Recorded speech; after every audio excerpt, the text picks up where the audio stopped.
پر بلند سے بلند تر صلوات۔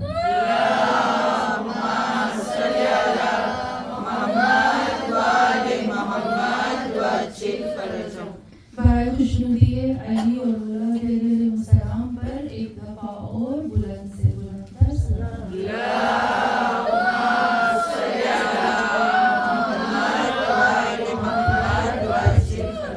سورۃ المبارکۃ الفاتحہ۔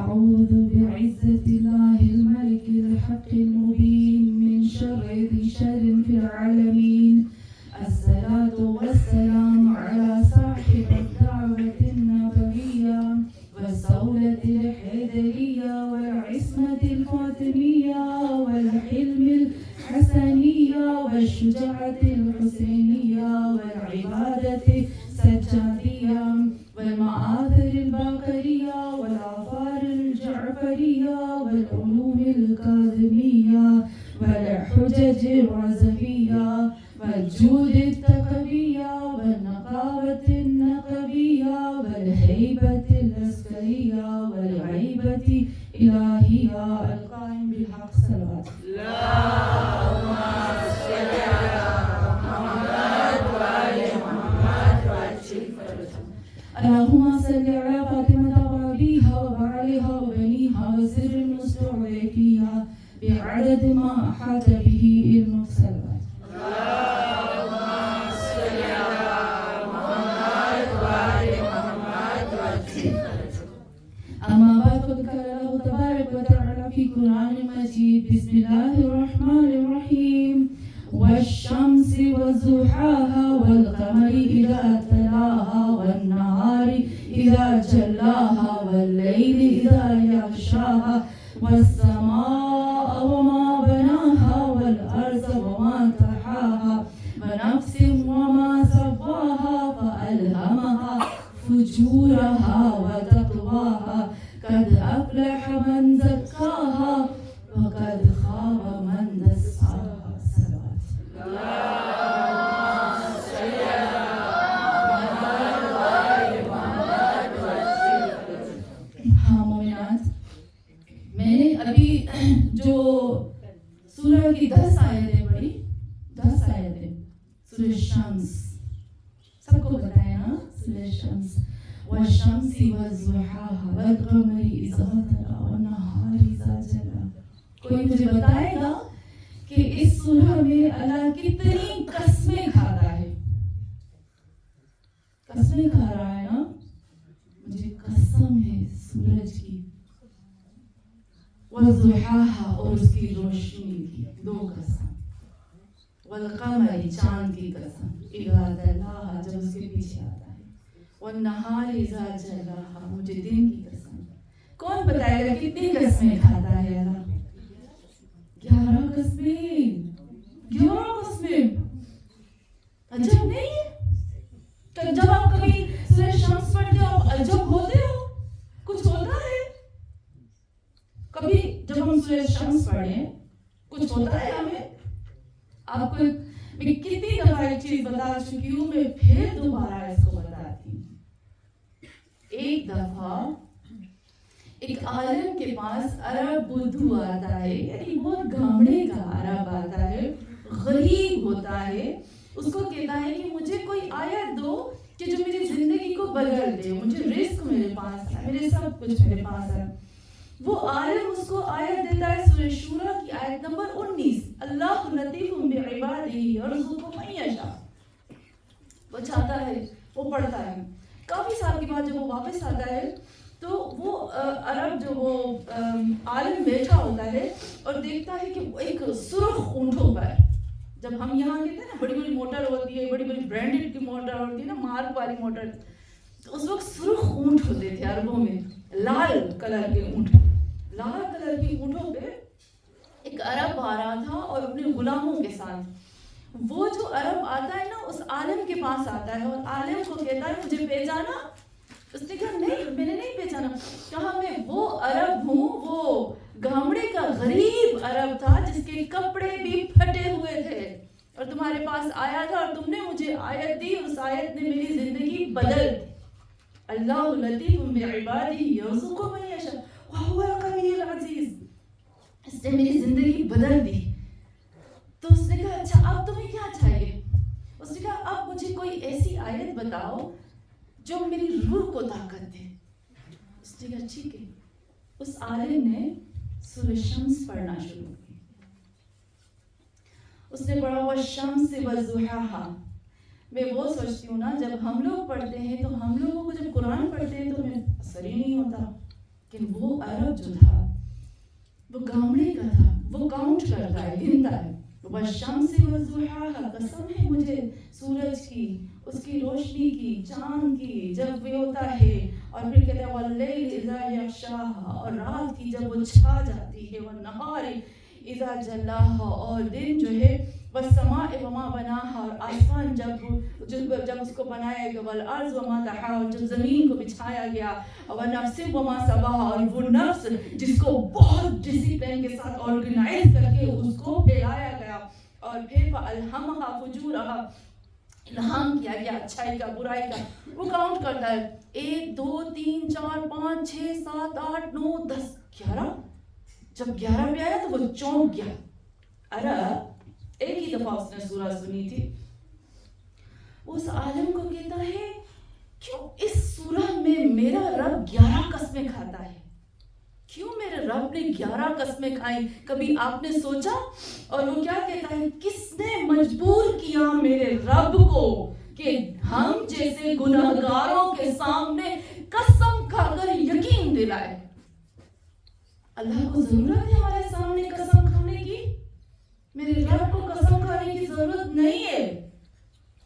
کس نے مجبور کیا؟ وہ کیا کہتا ہے، کس نے مجبور کیا میرے اللہ کو کہ وہ 11 قسمیں، 1 بھی نہیں 2 بھی نہیں 3 بھی نہیں بلکہ 11 قسمیں کھا کر وہ مجھ جیسے ہم جیسے گناہگاروں کو یقین دلائے کہ یہ چیز ہے، اس کو قبول کرو. ہم تو اللہ سے کہتے ہیں اللہ تیرا کن جو ہے وہ فیکن ہو جاتا ہے، تیری قسم کی تو ضرورت ہی نہیں ہے. آپ کو پتہ ہے وہ عرب بدو جو تھا اس نے سنا، وہ زمین پہ گرا، اس کو ہارٹ اٹیک ہوا اور اسی وقت اس کی روح پرواز کر گئی. صرف اتنا اس نے سوچا میرے رب کو کس چیز نے مجبور کیا کہ وہ 11 قسمیں کھا کر ان گناہگار بندوں کو بتائے. کیا بہت بڑی سورہ ہے جس میں اللہ 11 قسمیں کھاتے ہیں. کبھی غور کیا کس چیز کے لیے قسم کھا رہا ہے اللہ؟ کیا ایسی چیز ہے جس کو وہ بھروسہ دلانے کے لیے میرے سامنے 11 قسمیں کھاتا ہے؟ خود کہتا ہے، مجھے کہتا ہے قسم مت کھاؤ، جائز قسم سے بھی رزق کم ہو جاتا ہے. تو وہ خود مجھے قسم کھا کر، وہ بھی 1 نہیں 11، کس چیز کے لیے؟ ہاں مومنات، یہاں جو جس چیز کے لیے اللہ نے قسم کھائی ہے نا وہ یہ ہے، اللہ کہتا ہے قد افلح من زکاہا، فلاح پا گئے وہ شخص، کامیاب ہو گیا وہ شخص جس نے اپنے نفس کو پاک کیا. زکاہ کا مطلب ہوتا ہے، میں پوری آیت کا ترجمہ نہیں کروں کیونکہ مجھے آنا ہے مولانا عباس کے خطبے کی طرف. ہاں مومنات، ایک چیز آپ ضرور نوٹ کریے گا، میں نے کل بھی آپ کو بتایا تھا کہ شجاعت کی 3 قسمیں ہم نے کر لی. آج میں شجاعت کی 4تھی قسم کرنے والی ہوں اور اس کو ختم کر دوں گی. آپ کو میں نے کل بھی بتایا تھا کہ ہم لوگ جو سوچتے ہیں نا، خدا کہتا ہے کہ وَلَيُبَلِّغَنَّكُمْ، ہر حال میں قسم کھا کر کہتا ہوں کہ میں تمہارا ایسا سخت امتحان لوں گا کہ تم جوانی میں بھی بوڑھے ہو جاؤ گے. میں نہیں کہتی، قرآن کہتا ہے. بلغ یعنی پرانا ہو جانا، بلا مصیبت کہتے ہیں، مصیبت نہیں، یعنی اتنی سخت امتحان کہ انسان کو بوڑھا کر دے. اللہ کہتا ہے، وعدہ ہے اس کا. بلغ جو ابھی جانتے ہیں ان کو پتہ چل جائے گا، انہوں نے سکیلا لام تاخیر، وَلَنَبْلُوَنَّكُمْ، ہر حال میں قسم کھا کر کہتا ہوں. ہاں، لیکن آپ نے ایک اور چیز نوٹ کی، میں 2 لفظوں کو بتاؤں گی پھر میں آؤں گی مولانا عباس کے خطبے کی طرف، کیونکہ میں شجاعت کو بیان کرنا چاہتی ہوں. بغیر قرآن کے تو ہم آگے جائیں گے ہی نہیں. آپ نے دیکھا قرآن میں ہم پڑھتے ہیں قد افلح المومنون، فلاح پا گئے وہ مومنون، ہے نا، فلاح کہتے ہیں ہم، فلاح، اس کو نوٹ کریے گا کیونکہ بہت زیادہ لوگ آ کر مجھ سے شکایت کرتے ہیں. ہاں مومنات، ہم اذان میں کیا پڑھتے ہیں؟ حی علی الصلاح، حی علی الفلاح. فلاح کہتے ہیں نا، آؤ کامیابی کی طرف. قد افلح المومنون، وہ مومن کامیاب ہو گئے. حیرت کی بات نہیں ہوتی آپ کو؟ کامیابی کے لیے لفظ استعمال ہوئے ہیں فوز، فتح، ہے نا، یہ ہوئے ہیں نا، اور بھی بہت زیادہ لفظ ہیں، نصرت. اللہ نے اذان میں کیوں نہیں کہا حی علی النصرت، حی علی الفلاح، حی علی الفتح؟ کیوں نہیں کہا حی علی الفوز؟ سوچا آپ نے؟ سورہ مومنون میں اللہ کہتا ہے قد افلح المومنون، یہاں اللہ نے 11 قسمیں کھا کر کہا قد افلح من زکاہا. کیوں کہا فلاح؟ آپ کو پتا ہے فلاح کی اصل میننگ کیا ہوتی ہے؟ ہم سمجھتے ہیں ہمیں چٹکی بھر جو بھی ہم کرتے ہیں یہ دنیا ہمارے لیے جنت ہو جائے. ہم سمجھتے ہیں کہ جو میں چاہتی ہوں نا وہ ہو جائے. یہ نہیں ہوگا. میں نے کل بھی کہا تھا اس کو کراس لگا دینا ہے. یہاں محنت کرنی ہے. فلاح، اصل فلاح کی روٹ میننگ، اصل میننگ ہوتی ہے وہ کسان جو زمین میں بیج بوتا ہے. جب زمین میں بیج بوتا ہے نا تو بیج بونے کے بعد وہ پورا سال انتظار کرتا ہے.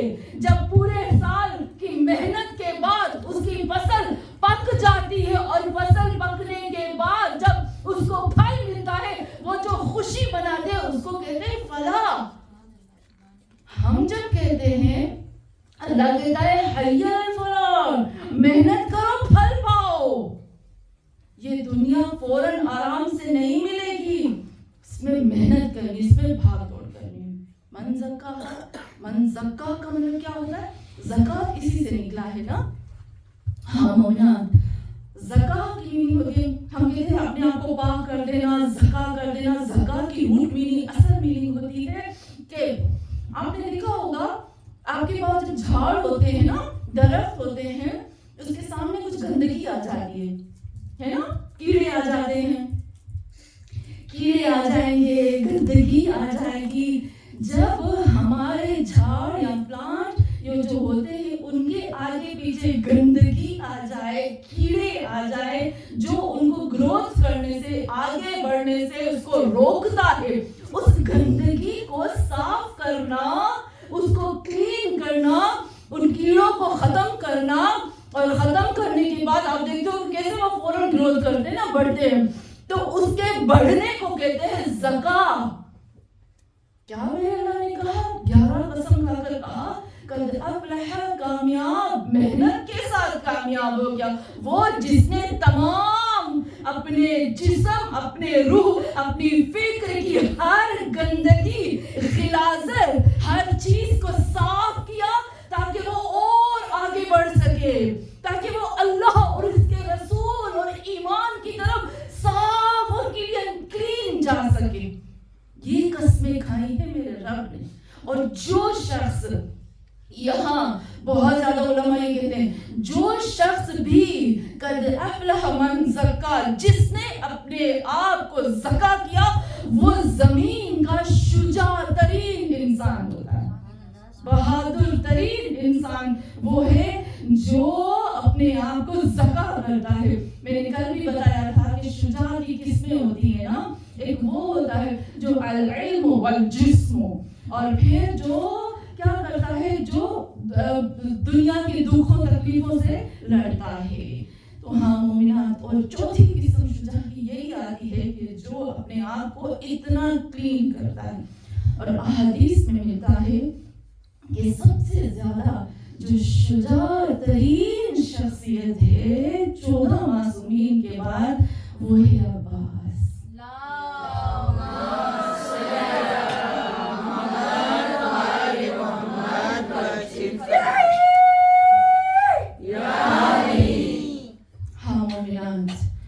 ہم دیکھتے ہیں عباس وہ ذات ہے کہ جس کے اندر ساری شجاعتیں موجود ہیں.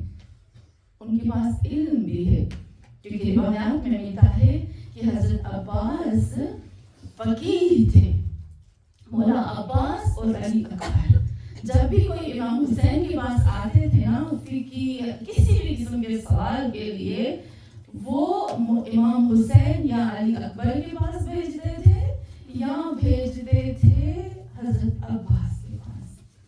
وہ عالم تھے، وہ فقیہ تھے، وہ عارف تھے.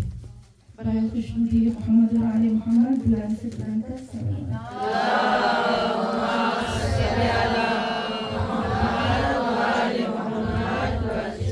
میں زیادہ لمبا نہیں کروں گی، بس میں آتی ہوں مولا عباس کے خطبے کی طرف. ہاں مومنان، مولا عباس وہ ذات ہے جس کے لیے ہم کہتے ہیں وقت کا امام مہدی آخر الزمان.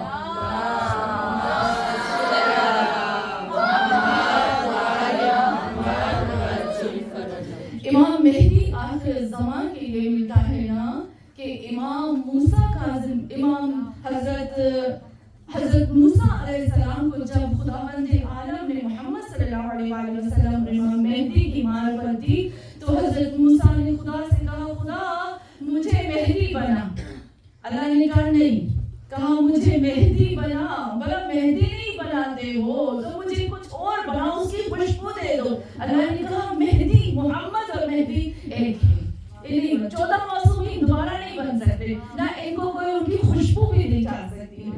تو ہاں مومنات، جب خدا نے یہ کہا نا تو حضرت موسیٰ نے بڑی حسرت کی اور پھر حضرت موسیٰ نے کہا کاش میں اس وقت میں ہوتا جب مہدی ہوتا. ہر نبی کی یہ خواہش تھی. ایک نبی ہے جس کا نام ہے نبی حبقوق یا نبی حیقوق. ہاں مومنان، میں نے ایک دو مجلس پڑھی نا، اس پہ میں نے میرا آن لائن لائیو پروگرام تھا، اس پہ میں نے پڑھا اور تو کسی نے مجھے نیچے کامنٹ لکھا، میں نے لکھا تھا اللہم صلی علی محمد وعلی محمد وعجل فرجہم اجمعین. تو نیچے کسی نے لکھا کہ کہاں سے آپ کو ملا؟ ہر کسی کو تو جواب نہیں دے سکتے نا، فضول لوگوں کو تو جواب نہیں دے سکتے. تو ہاں مومنات، یہاں پر ایک نبی ہے جس کا نام ہے حبقوق یا نبی حیقوق. وہ ابھی بھی ایران میں موجود ہے. وہ اسلام سے 5000 سال پہلے کی بات ہے یا 500 سال پہلے کی بات ہے. وہ نبی حبقوق یا حیقوق جس کو بتایا گیا کہ وقت کا امام مہدی علی، جس کو بتایا گیا کہ نبی آئیں گے پھر ان کے امام آئیں گے، جب ان کو ساری بتایا گیا نا تو وہ نبی روتے تھے. لوگ آ کر پوچھتے تھے کس لیے روتے ہو؟ تو وہ کہتا ہے میں روتا ہوں کہ آخری نبی کا مہدی آئے گا اور میں روتا ہوں اس کے فراق میں، اس کی جدائی میں. تو لوگ کہنے لگے کہ تم تو بیوقوف ہو، تم کیوں سمجھتے نہیں ہو؟ ابھی 5000 سال کے بعد وہ نبی آئے گا اور اس کے بعد کب اس کے مہدی کا ظہور ہوگا، تم ابھی سے کہتے ہو. کہتا ہے نہیں، میں اللہ سے کہتا ہوں اس کے منتظرین میں کہیں نیچے میرا نام بھی آ جائے. ہاں مومنات، نبی انبیاء بھی امام مہدی کا انتظار کرتے ہیں. اس نبی حبقوق یا حیقوق کے یہ الفاظ ہیں، اس نے ایڈ کیے ہیں وَعَجِّلْ فَرَجَهُمْ أَجْمَعِينَ، یہ ان کے الفاظ ہیں. ہاں مومنات، امام مہدی کے لیے ملتا ہے نا امام جعفر صادق علیہ السلام روتے تھے.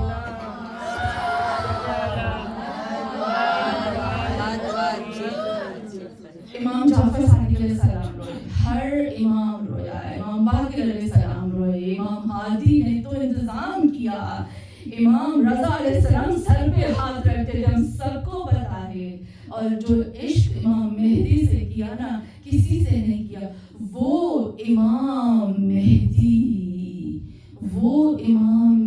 کہتے ہیں کہ میں عاشق عباس، مجھے عشق ہے عباس سے.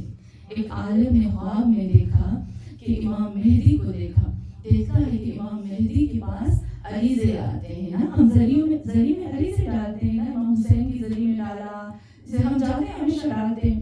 تو دیکھتے ہیں کہ امام مہدی آخر زمان کے پاس سارے عریضے آ رہے ہیں، لیکن ایک ایسی زری ہے جہاں سے عریضہ آتا ہے، امام مہدی چومتے ہیں، اٹھ کے کھڑے ہو جاتے ہیں، پھر بیٹھتے ہیں، عریضہ پڑھتے ہیں.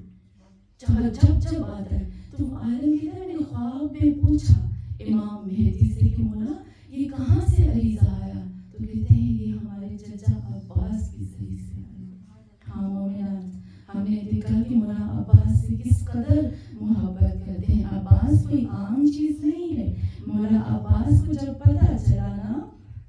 امام حسین کے ساتھ جب مدینہ سے مکہ آتے ہیں اور مکہ میں احرام کی حالت میں، یہ خطبہ اس وقت پڑھا تھا جب احرام کی حالت میں تھے، مولا عباس علیہ السلام بہت بڑے عالم ہیں ایرانی، وہ کہتے ہیں کہ مولا عباس علیہ السلام اتنا غصے میں تھے کہ انہوں نے اپنے یہ جو دانت ہیں نا ان کو دبا دیا تھا جب حالت احرام میں تھے، اور جیسے جیسے وہ خانہ کعبہ کی طرف جا رہے تھے ان عربوں نے، میں کہوں گی ان دشمن اہل بیت نے کیا کیا تھا، اپنے احرام کے اندر سے تلواروں کو چھپا دیا تھا اور تلواروں کی چھن چھن کی آواز آ رہی تھی اس وقت، اور یہ مولا عباس کو پتہ چل گیا کہ ان کو پتہ چل گیا کہ اب یہ حسین کو چھوڑنے والے نہیں ہیں۔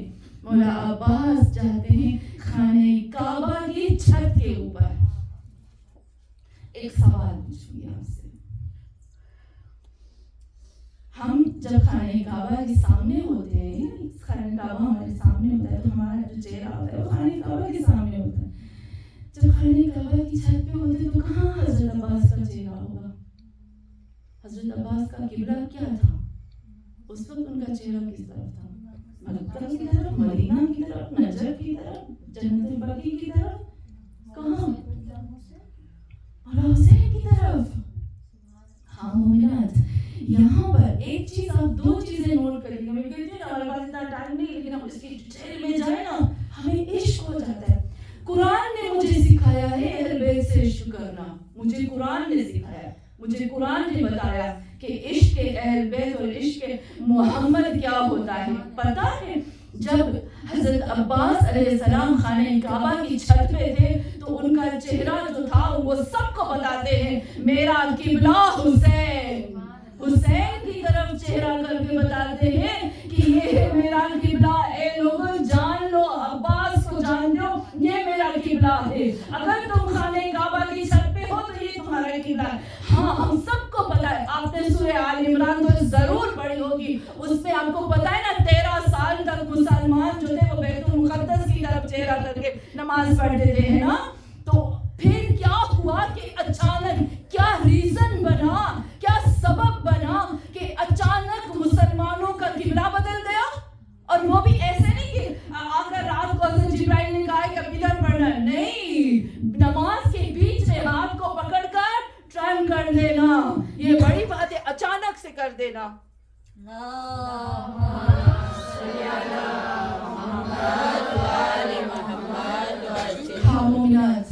کچھ بڑی بات نہیں تھی، جب بہت بڑی بات یہاں یہ آتی ہے کہ جب خداوند عالم نے محمد صلی اللہ علیہ وسلم کو موڑ دیا خانہ کعبہ کی طرف، اس وقت قرآن کہتا ہے، رسول خدا نے پوچھا یا اللہ یہ کیسے ہوا؟ کہا اے محمد ہم تمہیں رات کو دیکھتے تھے، تمہارا دل بیت المقدس کی طرف نہیں تھا، جب جب تم نماز پڑھی، قرآن کہتا ہے سورہ آل عمران کہتی ہے، جب جب تم بیت المقدس کی طرف نماز پڑھتے ہو، پڑھ کر تم آتے تھے نا تو تم سیدھے آسمان کی طرف دیکھتے تھے، کچھ بولتے نہیں تھے۔ اے محمد قبلتن ترضاها، میرا قبلہ وہ ہے جہاں تمہارا دل ہے۔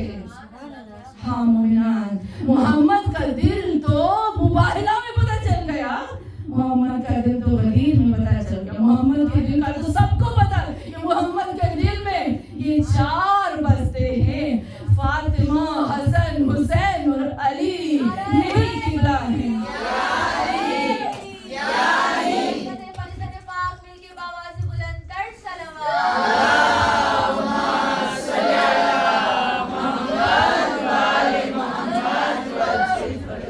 مجھے کبھی لگتا ہے کہ مسلمانوں نے قرآن نہیں پڑھا، اگر مسلمان قرآن پڑھتے نا تو وہ عشق کرتے پنجتن سے، وہ عاشق پنجتن ہو جاتے۔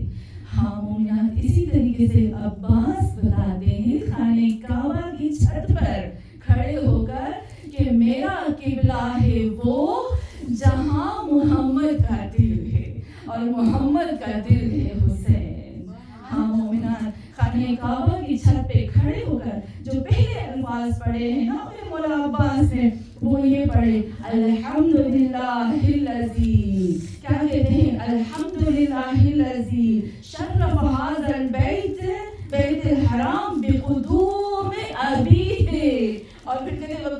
امس بیتن اصبح قبلتن. اس قدر خوبصورت انداز میں میرے مولا عباس کیا کہتے ہیں الحمدللہ الذی. یہ تو ہمیشہ ان کی تو وہی ہے نا کہ وہ اللہ کے بغیر کسی چیز کو شروع نہیں کرتے ہیں. حمد کرنے کے بعد میں عجب ہوں وہ علی جو باپ ہے عباس کا بھی, وہ علی جو باپ ہے حسین کا بھی, لیکن عباس خانہ کعبہ کی چھت پہ کھڑے ہو کر امام حسین کی طرف اشارہ کر کے کہتے ہیں اے لوگو شرف حاضر بیت, اس خانہ کعبہ کو جو شریف بنایا, جو محترم بنایا, جو احترام دیا, جس کو خانہ کعبہ بنایا, وہ ان کے باپ کے وجود کی وجہ سے. علی کا خانہ کعبہ میں پیدا ہونے سے کیا کہتے ہیں خود بتاتے ہیں, من کان امس بیتن اصبح قبلتن. یہ جو جس کے اوپر میں کھڑا ہوں یہ پہلے گھر تھا, علی کے پیدا ہونے کے بعد میں ابھی یعنی اس کے باپ کے قدموں کے بعد ہوا ہے کہ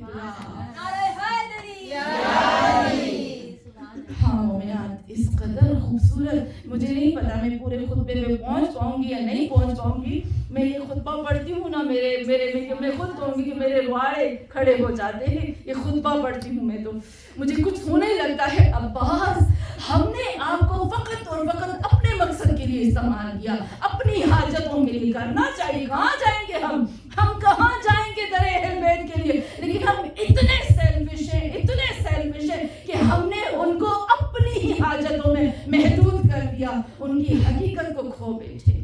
ہاں مومنان, ہمیں اللہ نے کہا ان کے در کو پکڑو. کیوں؟ کیونکہ اپنی حاجتوں کو بھی پکڑو, ان کی اہمیت کو بھی جانو. تو زکا ہوگے, زکا جب زکا بننا ہے نا ان کو پکڑو. پھر کیا کہتے ہیں آگے, میں وہی کہتی ہوں نا مجھے کچھ ہونے لگتا ہے. ایک لفظ پہ اگر ہم غور کریں نا تو مجھے کچھ ہوتا ہے. میں جب قرآن پڑھتی ہوں نا رات کو میں روتی ہوں, مجھے کچھ ہونے لگتا ہے. ایک آیت کی ڈیپتھ میں جب جاتی ہوں میں, اور جب میں خطبے پڑھتی ہوں نا, جب میں نے بی بی زینب کا خطبہ پڑھا, جب میں نے مولا سجاد کے خطبے کے اندر ایک لفظ کو پڑھا نا, مجھے کچھ ہو رہا تھا. کسی شیعہ کسی نے حق آج تک ادا نہیں کیا ان خطبوں کا, کسی نے نہیں کیا. وہ کل بھی مظلوم تھے, دشمنوں نے مظلوم کیا, ہم نے کیا کم کیا, دوست بول کر ہم نے مظلوم کیا. کیا کہتے ہیں مولا عباس, ہم سب کو پتا ہے, سب لوگ جو تھے وہاں پر حاجی تھے نا, خانہ کعبہ میں کسی کافر کو آنے کی اجازت ہے؟ مسجد میں کسی کافر کو آنے کی اجازت ہے؟ نہیں ہے نا. پھر کیوں مولا عباس کہتے ہیں, سب کو مخاطب کہہ کر کہتے ہیں ایھا الکفرۃ الفجر. حیرت کی بات ہے جب. اور پھر کہتا ہے اتصدون طریق البیت لامام البر. وہ سب کو حاجی احرام میں کھڑے ہیں خانہ کعبہ میں, مولا خانہ کعبہ کی چھت پہ ہے, نیچے ان کو کہتے ہیں کافرو, اے فجارو, تمہیں شرم آنی چاہیے. تم رستہ بند کر رہے ہو, اتصدون, تم دروازے راستے بند کر رہے ہو. کس کے لیے؟ اس امام کے لیے جو امام برر ہے. کبھی وقت ملا اس کو کھولیں گے امام برر کیا ہوتا ہے, جب آپ کو یاد ہے میں نے حجت کو بتایا تھا. ہاں مومنان, کسی نے نہیں اٹھ کے کہا کہ عباس کیوں ہمیں کافر کہہ رہے ہو, تاریخ میں جا کر پڑھو آپ. کسی ایک شخص نے نہیں کہا کہ کیونکہ پتہ ہے سب کو کہ جو بھی امام کا مخالف ہوتا ہے وہ کافر ہے, سب کو پتہ ہے. ہاں مومنان, پھر امام فرماتے ہیں من هو احق به من سائر البریہ وهو ادنی به. کس کا حق ہے, اتنا خوبصورت کہتے ہیں اس خانہ کعبہ پہ اس کے علاوہ کس کا حق ہے؟ کون ہے جو اس خانہ کعبہ سے ادنا سب سے زیادہ نزدیک ہے؟ میں جلدی جلدی سے بتاتی ہوں کیونکہ ٹائم نہیں ہمارے پاس اتنا.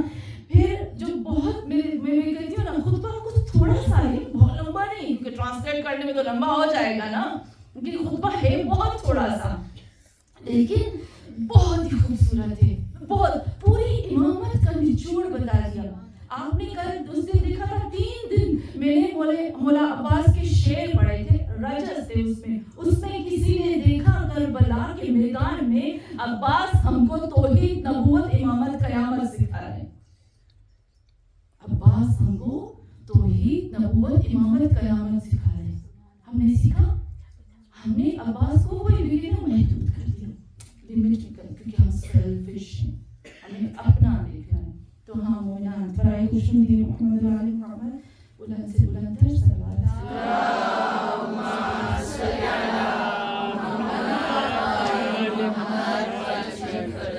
پھر میرے مولا فرماتے ہیں بہت ہی خوبصورت، بہت، میں سوچتی ہوں نا کچھ ہونے لگتا ہے، کاش کاش کاش ہم پوری میٹنگ کریں، پورا بیٹھ کر 10 دن 20 دن 1 مہینہ اس خطبے کے ایک لفظ کی گہرائی میں جائیں. حق تو یہ ہے نا، حق تو یہ ہے. پھر امام مولا فرماتے ہیں کہ ولولا حکم اللہ الجلیہ واسرارہ العلیہ واختارہ البریہ لطائر البیت الیہ قبل ان یمشی لدیہ قد استسلم الناس الحجر والحجر یستسلم یدیہ. اتنا خوبصورت کہتے ہیں پوری بڑی پھر توحید کو بتا دیں. اور جب ہے میرے مولا آپ توحید عقائد بتا رہے ہیں، عقائد ہمارے عقائد کو بتا رہے ہیں. کیا کہتے ہیں؟ ولولا حکم اللہ الجلیلہ، کہتے ہیں اگر اللہ کی حکمت نہ ہوتی، اللہ کی مصلحت نہ ہوتی اور اللہ کے راز نہ ہوتے، اور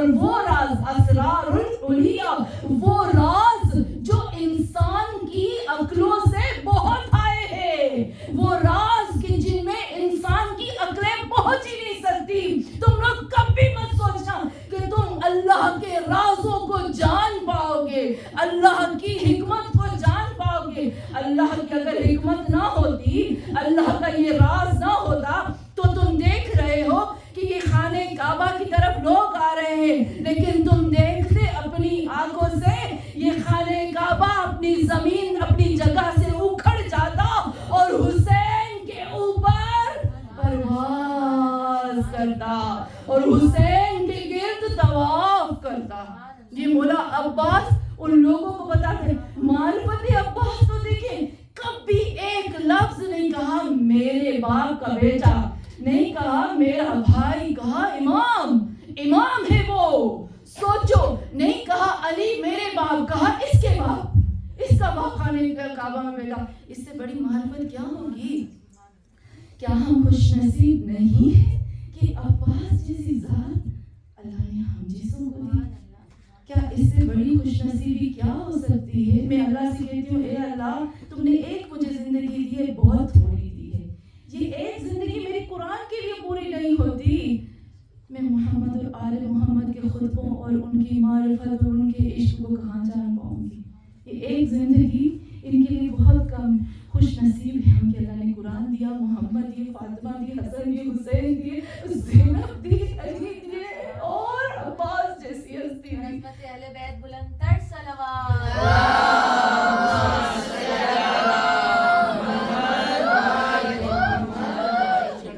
ہاں مومنان، بس جلدی سے کرتی ہوں، ختم کرتی ہوں، ابھی نہیں پڑھوں گی، کوشش کروں گی. پھر یہاں پر کہتے ہیں، میرے مولا فرماتے ہیں کہ تم دیکھتے ہو کہ حجر اسود، یہ تو پتھر ہے، اس کو کیا کہتے ہیں؟ اس حجر اسود کو سب آتے چھوتے ہیں نا، ٹچ کرتے ہیں، اس سے برکتیں لیتے ہیں. قد استسلم الناس الحجر، حجر کو چھوتے ہیں. والحجر، اگر اللہ کی راز نہ ہوتے، اللہ کی حکمت نہ ہوتی نا، تو تم دیکھتے کہ کس طرح سے خود اپنی جگہ سے حجر اسود اٹھتا اور حسین کے ہاتھوں کو چھوتا. لوگ حجر اسود کو سلام کرتے ہیں، تم خود دیکھتے کہ حجر اسود جو ہے حسین کو سلام کرتا. ہاں مومنان، پھر آگے خود کہتے ہیں اگر میرے اللہ، یہاں پھر حضرت عباس بتاتے ہیں اپنی شجاعت، جو چاروں شجاعت وہ مولا عباس میں بتائیں. پھر کہتے ہیں، پھر اپنا بتاتے ہیں، میرا کنٹرول دیکھو، میری شجاعت دیکھو، میری بہادری دیکھو. میں سب کچھ دیکھنے کے بعد بھی، میں نے کہا نا، ایک عالم کہتا ہے کہ حضرت عباس کے جو دانت تھے نا، اسے اس قدر مولا عباس نے اپنے آپ کو ضبط میں رکھا تھا، کنٹرول میں رکھا تھا کہ انہوں نے اپنے دانتوں کو نچوڑ کے رکھا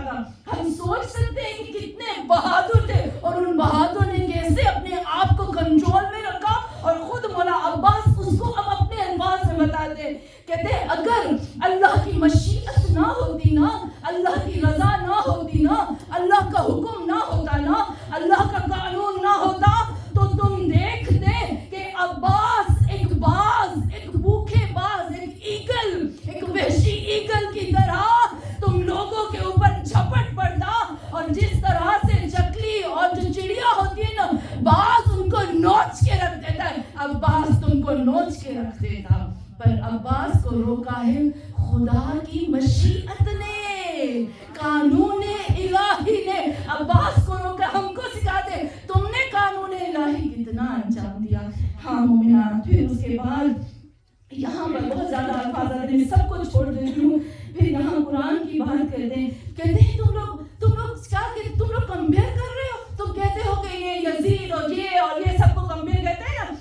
کچھ لوگوں کا یہ مینٹلٹی ہوتی ہے کہ یہ تو دو خاندانوں کا جھگڑا تھا، خاندان، ارے خاندان کی بات کر، یہ وحی الہی اور نجس اور شیاطین کو تم خاندان کہتے ہو، یہ مولا عباس خود بتاتے ہیں۔ تم کمپیئر کر رہے ہو اس گھر کو جس گھر میں قرآن ہے، جس گھر میں وحی ہے، جس گھر کے لیے آیت تطہیر نازل ہوئی ہے، جس گھر میں نجاست ہے، دنس ہے، جس گھر میں گندگی ہے، غلاظت ہے، شراب ہے، خمر ہے، تم اس کو کمپیئر کر رہے ہو حسین کے ساتھ۔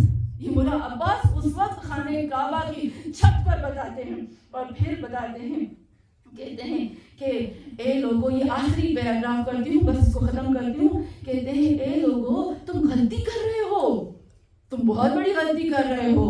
کون سی؟ یہاں کہتے ہیں وَأَنْتُمْ وَقَعْتُمْ فِي الْغَلَطِ، تم غلطی کر رہے ہو، واقع ہو رہے ہوتی، وہ غلطی جو محمد صلی اللہ علیہ وآلہ وسلم کے دور میں عربوں نے کی تھی۔ کیا غلطی کی تھی؟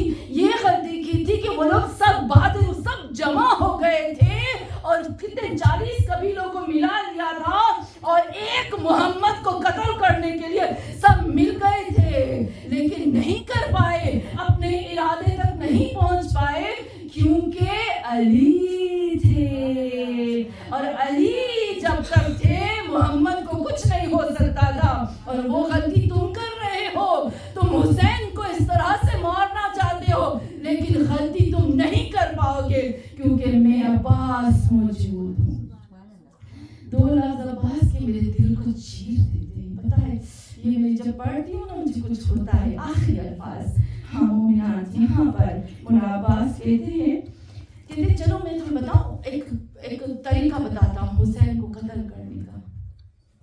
یہ خطبہ کس کس نے پڑھا ہے؟ ہمارا ٹائم ہو گیا ہے مجھے لگتا ہے، اس کو تمام کر کے میں مسائل کی طرف آتی ہوں۔ یہ خطبہ کس کس نے پڑھا ہے؟ کس کس نے اس پہ کام کیا ہے؟ انشاءاللہ کہ اب ہم اس کے بعد ہم کام کریں گے۔ یہ ممبر صرف جگانے کے لیے ہوتا ہے، سب کچھ یہاں سے نہیں ملتا، خود اپنی محنت سے حاصل کرنا ہوتا ہے۔ برائے خوشنودی محمد اور آل محمد بلند سے بلندر صلوات۔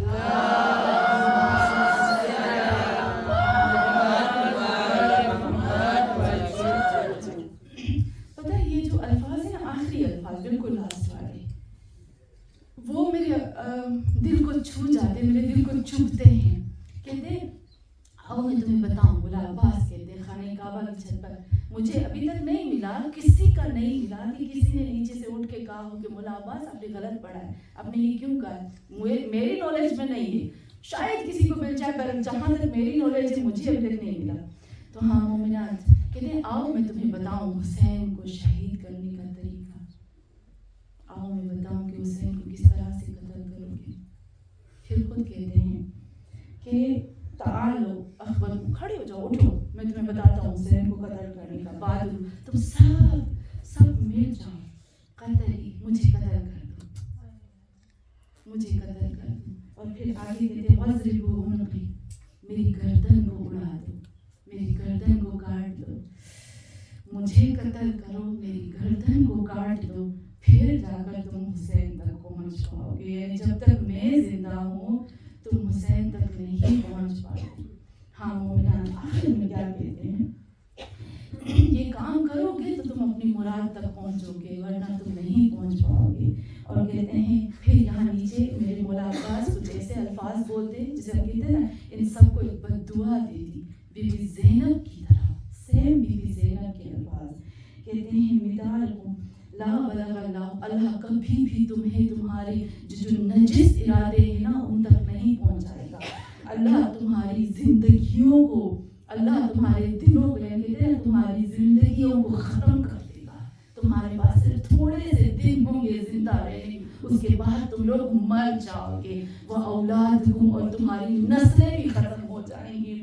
وَلَعْنَ اللَّهُ عَلَيْكُمْ وَعَلَىٰ أَجْدَادِكُمْ. ہمت تو دیکھے مولا عباس کی کہ مولا عباس خود سامنے سے ان کو کہتے ہیں وَلَعْنَ اللَّهُ عَلَيْكُمْ، تمہارے اوپر لعنت ہو، وَعَلَىٰ أَجْدَادِكُمْ، اور تمہارے باپ داداؤں کے اوپر. دشمنان اہل بیت پہ لعنت بے شمار.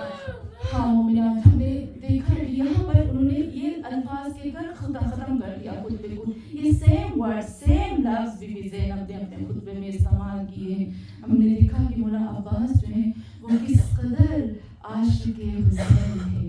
ہم نہیں سوچ پاتے کہ جب مولا عباس اس دنیا سے گئے ہوں گے نا، جب شہید ہو گئے ہوں گے تو حسین پہ کیا گزرتی ہوگی. ہاں مومنان، امام حسین اپنے اصحاب سے بہت محبت کرتے، بہت محبت کرتے، شدید ترین محبت کرتے. ان میں سے ایک امام کا ہم کہیں گے جو امام سے ملا سب سے آخر اور شہید ہوا سب سے پہلے، جس کا نام کچھ اور نہیں حر ہے. عجب ہے نا، کربلا ہمیں بتاتی ہے گناہ گاروں کی بھی جگہ ہے یہاں پر. واپس آ جاؤ، آخری وقت میں بھی آ جاؤ، وہ تمہیں قبول کر لیں گے. میں کہتی ہوں نا خوش نصیب ہیں ہم کہ ہمیں قبول کیا جائے آخری وقت میں بھی. ہاں مومنان، ایک بہت بڑے آیت اللہ ہیں رفیعی اس بات کو بتاتے ہیں کہ بہت بڑے آیت اللہ تھے جو سید تھے، اولاد رسول میں سے تھے. وہ جاتے ہیں جناب حر کی قبر پر. پتہ ہے اس کو کیا کہتے ہیں؟ کہتے ہیں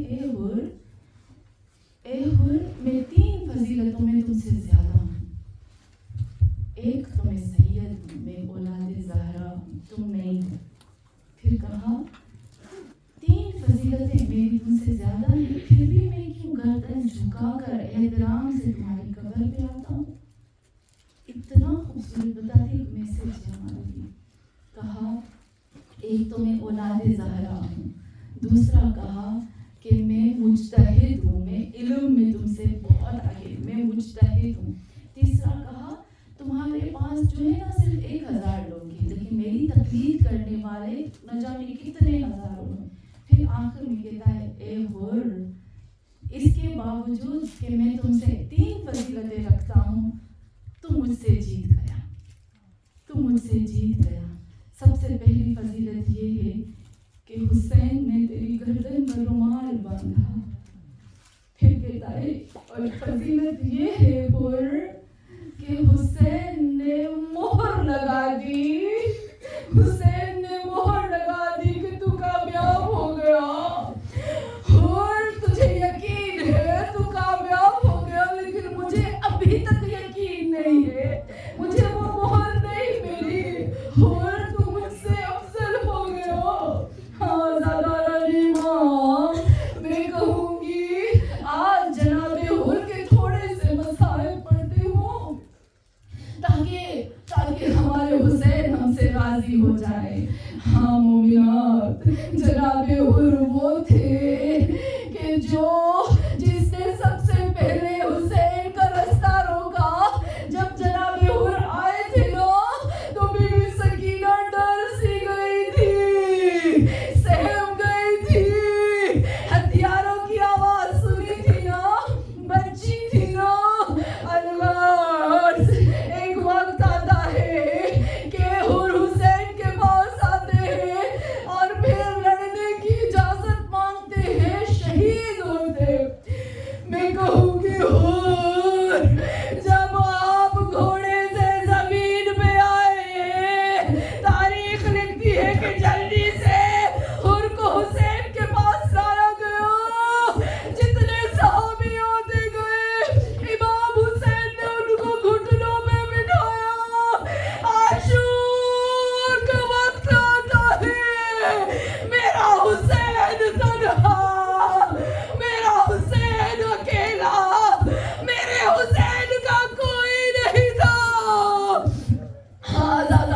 امام ایک وقت آیا حسین نے چاروں طرف سے دیکھا حملہ حملہ حملہ زہرا کے لال کو تیر مارے گئے تلواریں ماری گئی انگارے مارے گئے کسی کو کچھ ہاتھ نہیں آیا تو گرم پھانسی لے کر زہرا کے لال پر ٹوٹ پڑے ارے حسین تنہا ارے جب غش سے آنکھ کھلی شیبر سینے پہ تھا علی لعنت اللہ علی قوم الظالمین آمین یا رب العالمین تقبل منا انک انت السمیع العلیم یا اللہ ہماری چھوٹی سی عبادت کو قبول فرما تھوڑے سے مسائل پڑھوں گی اب تو مسائل شروع ہونے والے ہیں نا ابھی تو وہ دن آ رہے جس پہ امام زمان اور تڑپتے اور مسائل دکھائے جا رہے اور امام زمانہ کا گریہ بڑھتا جا رہا ہاں زیادہ امام تھوڑے سے بی بی زینب کو یاد کریں گے بی بی زینب کے قلب کو یاد کریں گے اور اللہ سے کہیں گے اللہ بی بی زینب کے قلب کے صدقے میں جو ہمارے دلوں میں حاجتیں پوری فرما میں ذرا سے 2 لفظ پڑھوں گی صرف اپنی دعا کی قبولیت کے لیے ہم سب مل کر دعا کریں گے جب بھی یہ جمعہ ہونا دل میں اس وقت آپ دعا کریں گے جناب مختار کے پاس جناب مختار کے پاس قاتل حسین کو لایا گیا کس کو لایا گیا ان کو لایا گیا جنہوں نے بڑے مضبوط طاقتور گھوڑوں کے سموں کے ذریعے سے حسین کے جسم کو کچلا تھا جب لایا گیا نا مختار نے کہا بتاؤ کیا کیا کہتے ہیں نحنو رززنا صدر بعد زہرا ہم نے حسین کے جسم کو ایسے کچلا کہ سینے کا گوشت سینے کی ہڈیاں اور پیٹھ کا گوشت اور پیٹھ کی ہڈیاں ایک ہو گئی کہا کیوں کیا کہا اس لیے کیا کہ حسین کی بہن زینب دیکھ رہی تھی زینب کو دیکھ کر اور گھوڑوں کو حسین میں دوڑاتے